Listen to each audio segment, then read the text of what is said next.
Dajmo to posneti, dajte nam, evo. Evo. Pred kratkim se je na spletu pojavila risanka, ki natrosi en kup dezinformacij in neresnic o cepljenju proti koronavirusu in naš namen je dejansko stanje stvari oziroma kak. Dober večer in dobrodošli v črnih maskah, ki jih toliko pot ni napisal Marij Kogoj. Na kratko si bomo skupaj pogledali risanko o nevarnostih in škodljivostih cepljenja proti SARS-CoV-2 in jo malček pokomentirali s svojega medicinsko-farmacevtsko strokovnega zornega kota. Pa poglejmo. Se boste cepili? Ja, smo se že 3-krat. Pravijo, da je cepivo edina stvar, ki nas bo rešila. Res je? Drži? Je cepivo varno? Da. Ja. Ne. Ameriška agencija za hrano in zdravila FDA pravi, da seznam možnih stranskih učinkov vključuje različne oblike vnetja možganov, možganskih ovojnic in hrbtenjače. Kar poglejmo.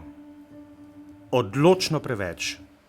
Ja, odločno preveč je zapletov nevroloških po prebolelem covidu. Zdaj imamo pa že zelo veliko podatkov, ki so primerjali pogostnost nevroloških zapletov po cepljenju z pogostnostjo nevroloških zapletov po prebolelem covidu in je nevroloških zapletov po prebolelem covidu nekajkrat več kot po cepljenju. Ne samo nevroloških zapletov, recimo vseh drugih stranskih učinkov, ki se ponavadi navajajo, krvnih strdkov, miokarditisov, poškodb ledvica. Dobra, kvalitetna študija je bila narejena v Izraelu na zelo velikem številu ljudi, ki ima veliko statistično moč. Tukaj vidimo, oranžne barve prikazujejo tveganje za nastanek določenega stranskega učinka po prebolevanju covida, modre pa po cepljenju, in vidimo, da so te oranžne pri vseh navedenih stranskih učinkih veliko više postavljene, kar pomeni, da je tveganje po prebolevanju neprimerno više. Recimo akutna ledvična odpoved, aritmija, globoka venska tromboza, intrakranialna krvavitev, miokardni infarkt, miokarditis, perikarditis in pljučna embolija. Imajo vsi veliko večje tveganje po prebolevanju kot po cepljenju. Stranski učinek, ki je bil bolj pogost po cepljenju, so povečane lokalne bezgavke, ki pa je popolnoma nenevaren stranski učinek, ki spontano izveni v nekaj dneh oziroma tednih. Meni se ljudje blazno bojijo ravno krvnih strdkov. Če zaradi covida prestaneš v bolnici na navadnem oddelku, imaš 10% možnosti, da boš utrpel krvni strdek, če pa pristaneš v intenzivni enoti zaradi hude covid pljučnice, imaš pa 30 do 50% možnost, da boš dobil enega od zapletov v smislu ali krvnega strdka ali pa celo pljučne embolije. To pomeni, da strdek odleti v pljuča in jih še dodatno poškoduje. Miokarditis, vnetje srčne mišice, se seveda pojavlja po cepljenju, predvsem pri moških po drugem odmerku, ampak po preboleli okužbi z covidom ima pa 4-krat večjo pojavnost kakor po cepljenju. Se pravi, imamo 4-krat večjo verjetnost, da bomo zboleli za miokarditisom, če prebolimo covid, kot če se cepimo. In podobno velja tudi za nevrološke zaplete. Dejansko, piše se Guillain-Barréjev sindrom po cepljenju. Seveda, Guillain-Barréjev sindrom se nekajkrat pogosteje pojavi po prebolelem covidu kot po cepljenju. In enako velja za večino bolezni, ki jih cepljenjem preprečujemo.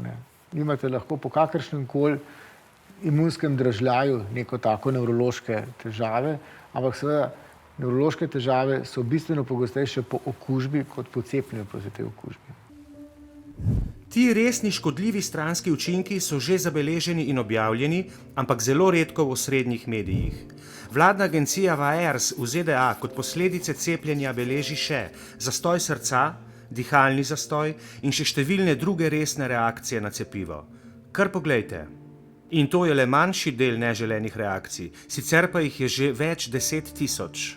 To je samo posledica dobrega poročanja in seveda izjemno velikega števila ljudi, ki so se cepili.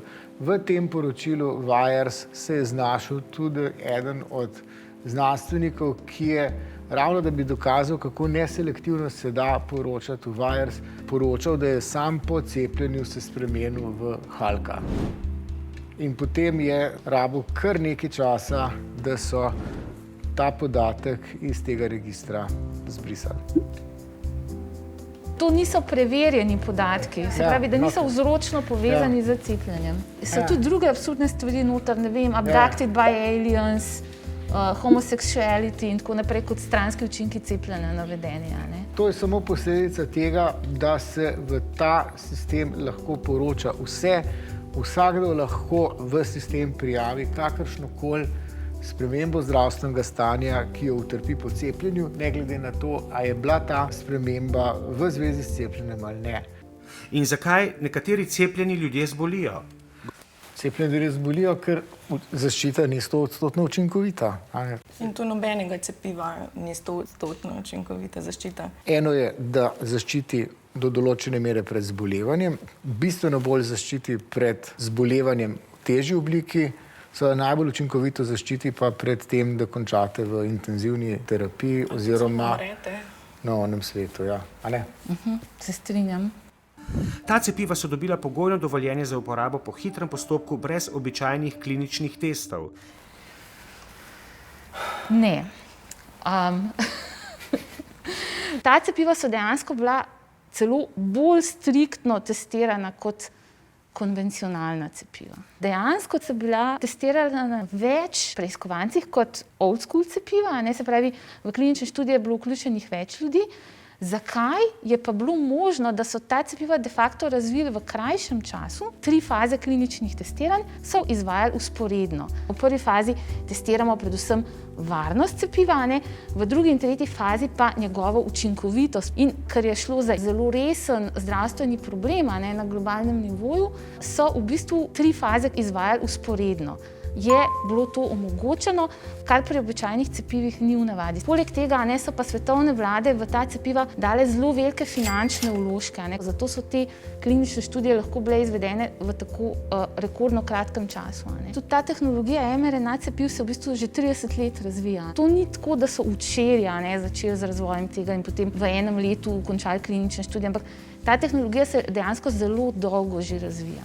Pri teh cepivih so pred odobritvijo preskočene številne varnostne študije. Do sedaj je registrirano veliko število škodljivih stranskih učinkov teh cepiv. Ni bilo v svetu situacije, da bi se v tako kratkem času toliko ljudi cepilo. Večina držav ima zelo dobro razvite sisteme za poročanje o neželenih učinkih. Se vsak neželen učinek poroča in dejansko je to nekaj, kar ni slabo, ampak je dobro.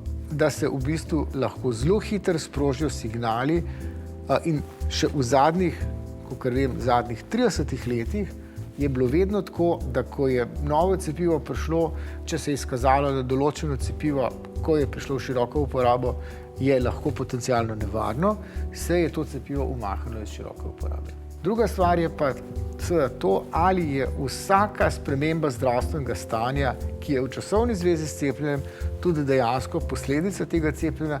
To je pa stvar v bistvu podrobnejše analize in pogosto se izkaže, da med cepljenjem in neželenim učinkom sploh ni neke vzročne zveze.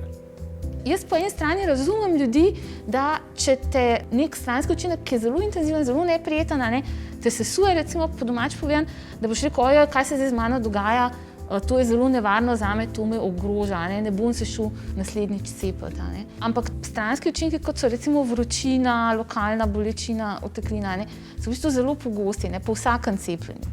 Če tako gledamo. Pri mRNA cepivih mogoče celo malo bolj pogosti, ampak to ne pomeni, da so te stranski učinki, čeprav so lahko zelo intenzivni in neprijetni za posameznika, da so nevarni dejansko.